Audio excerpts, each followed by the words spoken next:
দরজা খুলেন, আমার মেয়েটা ভিতরে আছে। 2024 সালের 19 মে ঢাকার মিরপুরে ঘটে এমন এক ঘটনা যা কাঁদিয়েছে পুরো বাংলাদেশকে। তাড়াতাড়ি কর মা, স্কুলে দেরি হয়ে যাবে। আম্মু, আজ আমি ক্লাসে প্রথম হব। পাশের ফ্ল্যাটের ভাড়াটিয়া সোহেল রানা বাইরে স্বাভাবিক হলো মানুষ মনে হলেও, রামেসা এদিকে আসো, তোমার জন্য চকলেট রেখেছি। সত্যি আঙ্কেল? সরল বিশ্বাসে ছোট্ট রামিসা সেই ফ্ল্যাটের ভিতরে ঢুকে পড়ে। রামিসা এদিকে আসো, তোমার জন্য চকলেট রেখেছি। সত্যি আঙ্কেল? সে জানতো না সামনে অপেক্ষা করছে ভয়ঙ্কর কিছু। রামিসা, মা কোথায় গেলি? এতক্ষণ তো হওয়ার কথা না।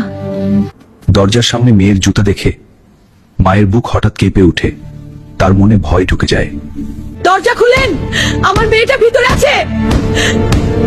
দরজা খুলেন, আমার মেয়েটা ভিতরে আছে।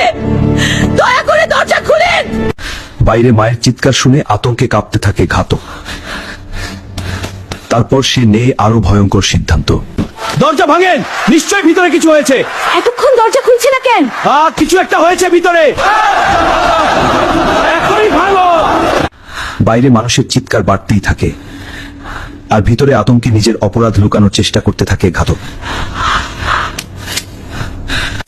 সবাই দরজা ভাঙার চেষ্টা করার আগেই গ্রিল কেটে জানালা দিয়ে পালিয়ে যায় সোহেল রানা।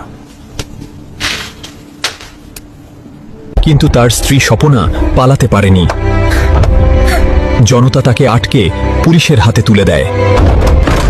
কেউ কিছু স্পর্শ করবেন না, পুরো ফ্ল্যাট তল্লাশি করা হবে। প্রযুক্তির সহায়তায় মাত্র 10 ঘন্টার মধ্যেই নারায়ণগঞ্জ থেকে ধরা পড়ে প্রধান আসামি।